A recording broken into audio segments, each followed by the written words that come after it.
realizes that this guy doesn't has never seen any of her films and is unaware of what her past is like, and is treating her like a human being and you know, not a regular guy. And so that's a very sweet kind of sentiment. And then the conflict comes in later on where his asshole friend, as you know, Eli shows him the videotape. He realizes that she is a former porn star. He shows her one of the porn that she was in, and he's like, hey, you know, like, you have to take advantage of this. She does it for a living, you know, don't be a pussy. So then, of course, he's persuaded by his friend and ends up looking like a douchebag, and tries to take her to this, you know, Fleabag motel, and she realizes that he's found out, and then you know, they kind of disband, and she falls back into the life, that's where the layers come in, where she calls Kelly, which is Timothy Oliphant's character, and you know, basically just like, you know, this is everybody sees me as a porn star, so I'm just going to fall back into that life because I can't escape it. So in a way, Matthew's character, Emil Hirsch, kind of pushes her back into that life, and when he realizes what he's done, he comes, you know, trying to get her back, and things get kind of complicated for him. It's crazy how he is the escape, but also the relapse as well. Yeah, it's a really good dynamic to be analyzed about, you know, especially because you could be somebody's escape, but also you could be somebody's detriment as well. It just takes that you know, that one wrong decision to send them kind of spiraling back, and it's definitely, this is like a roller coaster ride, and you know, that's why I feel like it was probably unfairly judged as just some, you know, another raunchy comedy, but there really is some surefire kind of heart here, which it kind of runs through. There's like some moral coding throughout the film, which I really love, and I feel like it has some kind of staying power because of this. Definitely, I think I definitely think it's judged unfairly because it is of what the age it was done and released in. Definitely doesn't do it. Did a disservice to what the film really is.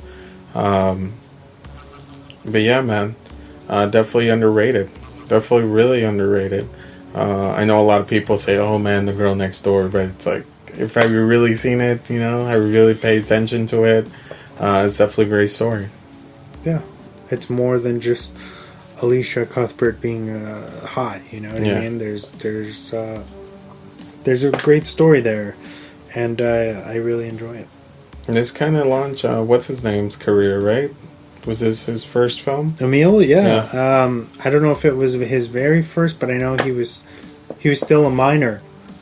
When he shot this, so I think it kind of launched him. I know Alicia had only she was the daughter on 24. Yeah, and then she did I want to say Old School. She came out in Old School too. I don't know, maybe. Yeah, maybe she was the daughter of what's his name's boss. But definitely it launched Emil's fucking. Sorry, pardon my words, but it launched his career. Because after this, he did Alpha Dog. He did Lords of Dogtown. Into the Wild. Which, wow, that role was like really, really, really good. Yeah. So he did over several films after this that really did a claim to his real star power that he has, you know, or the star that he was going to become. Also, since we're talking about people, I think the person who's had the most success, which is interesting because he's kind of in the background the whole time, was Paul Dano, who played Klitz. Yeah. He's been in so much stuff, and he has so much range as an actor, and I feel like he's still kind of underrated right now, but he's done so much and is a very, very good actor. You know, he's done things like Prisoners, Taking Lives, Little Miss Sunshine, There Will Be Blood, like amazing, character roles. So shout out to Paul Dano for still being relevant today. Funny, he's a background character, and it's still made more splash than some of the main characters. Yeah, right. Even he's bigger. I think he's bigger now than Alicia Cuthbert. Yeah, hands down. Because she is. I don't know exactly why, but I feel like she's taken a step back from the limelight, where she's only really recognized right now for currently The Ranch. She's on The Ranch with Ashton Kutcher. Yeah. She did House of Wax, which we actually did an episode on. Go back and listen to that. I think she's so good in that, because it kind of goes against her typecast as just the hot girl, she shows some serious kind of acting range. And then she was in 24, and then she did this little horror film called Captivity, which was kind of ravaged by critics. And then she took a step back from LA and moved back to Canada. But sometimes going back, it doesn't mean the end. It means a new beginning. Yeah, I hope she makes a comeback. Yeah, because hopefully. she's so good. Yeah, this cast was a really underrated cast, man. I think a lot of people didn't see the star power in this until now. Now, hindsight 2020, we see the star power that was involved with this movie. Yeah. I wonder, do you know that has this gotten a vinyl release? Because it damn sure deserves it. I don't think it does, man. I don't think they even released it on a CD. To be honest with you, that's a really good question. I don't think it has. Record store day next year. We're looking at you. Yeah, girl next door. Yeah, we want that soundtrack now on vinyl, please. It'd be definitely a good catch to get, man. But do we have some Swan facts? We do. Let's dip into that real quick. Swan facts. All right, so Swan facts for the week. Director Luke Greenfield is also known for The Animal, starring Rob Schneider from 2001, and Let's Be Cops from 2014. The budget for this was $21 million, and it only made $15 in the U.S. and grossed $30 with the international numbers. Although not a huge success at its time of release, the film has become a cult classic to many to this day. The film was first released April 9th, 2004. The music was composed by Paul Hasslinger. During production, Emil was still a minor, so all of his nude scenes are actually performed by a stunt double. Also, in the scene with the where he receives a lap dance, there were several pillows blocking actual contact between the female and him, so she wasn't grinding on him. Oh, nice killing my scene there. Alicia Cuthbert, aka Danielle, shot the film while still on 24, so she literally worked every day for 3 months. Wow. Wow. Shout out of the production. Shout out to her. The film has often been compared to the early 80s classic Risky Business, starring Tom Cruise. A younger Olivia Wilde can be spotted within the jock's girlfriends. Timothy Oliphant actually hurt Emil in the car scene together, as Timothy's rings kept scratching him. Wow. So yeah. So he really did get damage from there was the scene where they kind of pull over to the side of the road, and it's when he, Emil's character Matthew basically convinces Danielle, or Alicia Cuthbert's character, to quit the business and come be with him and act as a normal person, which puts Kelly, or Timothy Olyphant's character, in debt 30 grand. So then he comes after them later on in the conclusion of the film to kind of recollect that money. And so in the car, he kind of beats him up, and he's like, you can't expect there not to be repercussions from this, and he kind of roughs him up a bit, and apparently a lot, He really did rough him up. Yeah, which is crazy. The drawing Danielle gave to Emile in the intro of the film was actually illustrated by the actress herself, Alicia Cuthbert. Nice touch. Matthew's friend Eli in the film was said to be based on horror filmmaker Eli Roth.